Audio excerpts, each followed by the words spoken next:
People they meet are quick to label them Beng or Mat, two derogatory terms often associated with underachievement and gang activity. But Irwan, Benny and Idis have defied the labels and stereotypes to become very successful men. Indeed, they even flaunt these labels to show how they are comfortable in their own skin. First, let's meet Irwan Iskandar Roslan, who is happy to call himself a smart mat.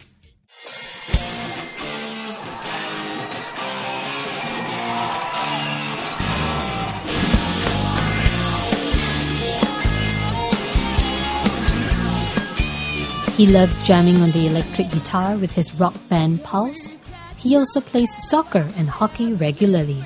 And because of that, some people assume he's not academically inclined. They are always surprised when they realize that I'm doing well in studies. Yeah, just by the image or just by the way I speak. And it would usually be because of their impression. Generally strangers who just haven't met me yet, when I just met them for the first time.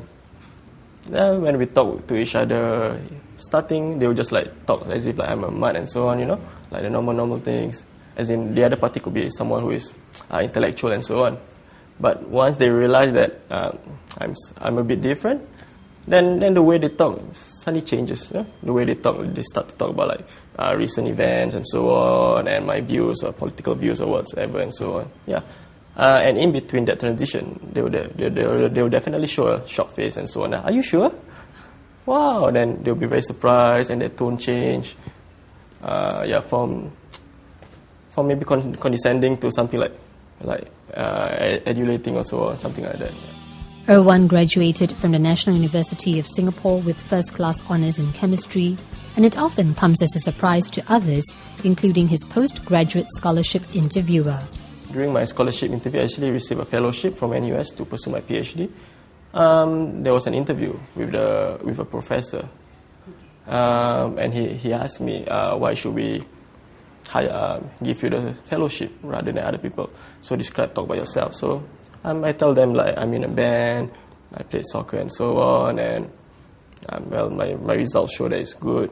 And he was so impressed with me, he actually upgraded me from that scholarship I was applying to a fellowship, which I'm having now, which makes me so proud. As in, even a stranger who is so amazed by what I'm doing, he actually upgraded me to something, a higher scholarship with a pay up to almost $1,000 more. So that's another so-called like a plus point, if you have so-called a mat image, but you were doing so well. All this, I bet he was very, very surprised, and that led him to upgrading me.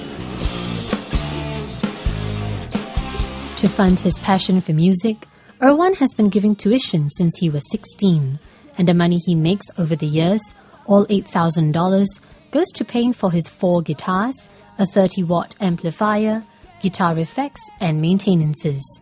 Despite being a future PhD holder, Irwan tells us that he continues to be branded by his appearance. Well, definitely, even now I still face that kind of stereotype, I'll just talk about the most recent one, usually because I give a lot of tuitions, and usually some of them is through tuition agencies, right?